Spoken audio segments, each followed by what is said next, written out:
Welcome to the Banker Lamp. Please enjoy the video. You'll start by confirming account access and choosing which calendar type to add: work, personal, or shared, because permissions differ. Open Outlook now and go straight to Calendar View. This places you where Calendar Tools live. Once there, make sure your account is selected. You need the right mailbox context.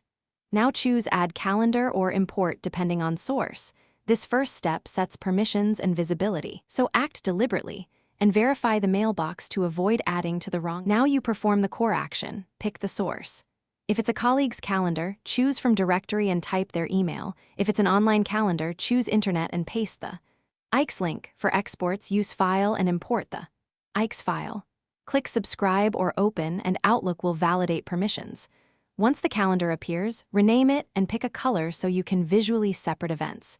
This step creates the actual link or copy, which determines sync and update behavior. Finish by confirming events populated and adjusting view settings. You want day, week, or month to verify content.